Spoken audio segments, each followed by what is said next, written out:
The most important thing about OWL in the 25 years is that they've organized hundreds and hundreds of women to fight for what they needed.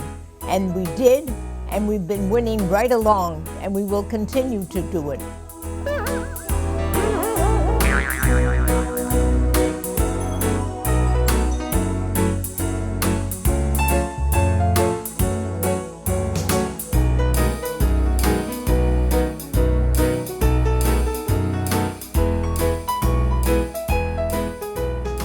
The Older Women's League grew out of a White House mini-conference on aging held in Des Moines, Iowa in 1980.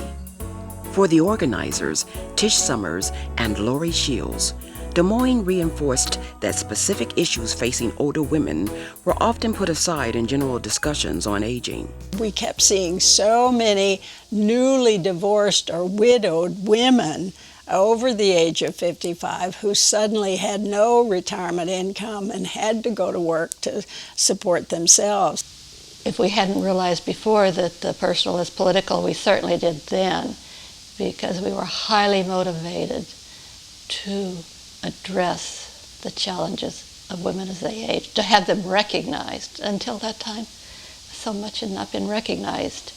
Together, the freelance agitator and the footloose organizer formed OWL. And it was so exciting to have all these women that were there, and we all voted and felt like we were birthing a child. We actually had an organization. The convention really lit my fire. I met so many women that were active in the community, and I had been active in the Council on Aging.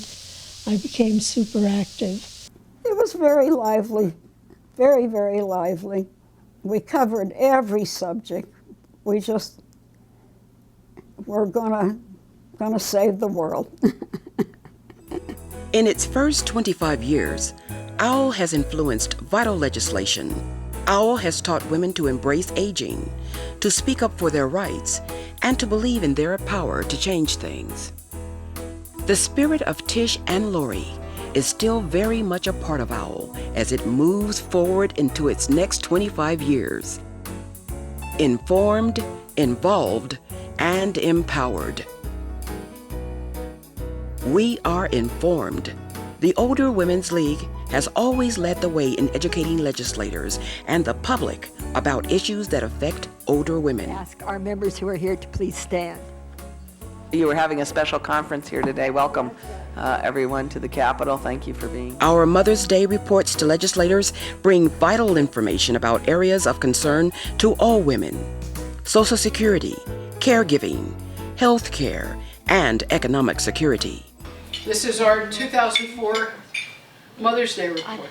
It's downloadable from our homepage on our website.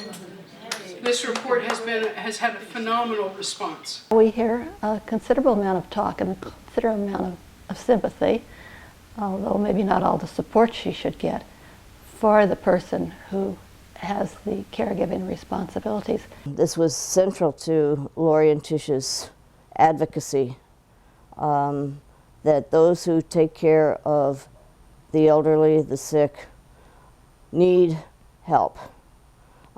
It cannot be done on their own. And I think that Al deserves almost all the credit for that visibility, for that issue, and it certainly was a big issue there at Des Moines. It certainly came to the fore. IHSS provides income for mothers to stay at home and care for their disabled children. I hope you're really following this, because I want you to know about these things and know where to get this right with you. We are involved. A famous OWL slogan is, "Don't agonize, organize." OWL founders Tish Summers and Lori Shields knew that knowledge was just the beginning. When they saw the problems affecting older women and saw that something had to be done, they formed an organization to address those issues. And we're still going strong. Local chapters across the country work with national headquarters to speak with one voice about challenges facing women as they age. We had a project with National and having a local columnist from a newspaper, and it was very effective, I think, in spreading word about the Older Women's League and about the depth of need of understanding about midlife and older women being sandwiched between generations.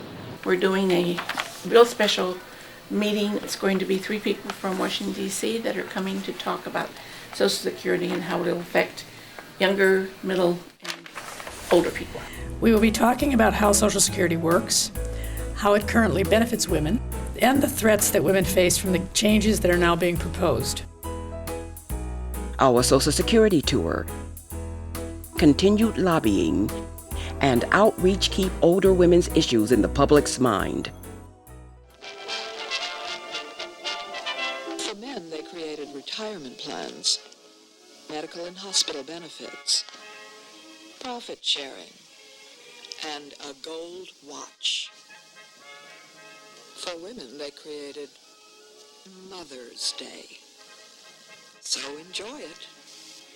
For when it comes to the treatment of older women in America, we take a lot of liberties. And it came from Al. I had been there and I brought all that information back to him, and he and another one of our benefits ladies got that together, and they started to present pre-retirement plans for the employees, and we never had that before.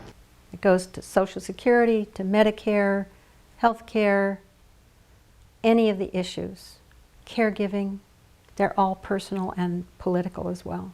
I have 2 words for advocacy.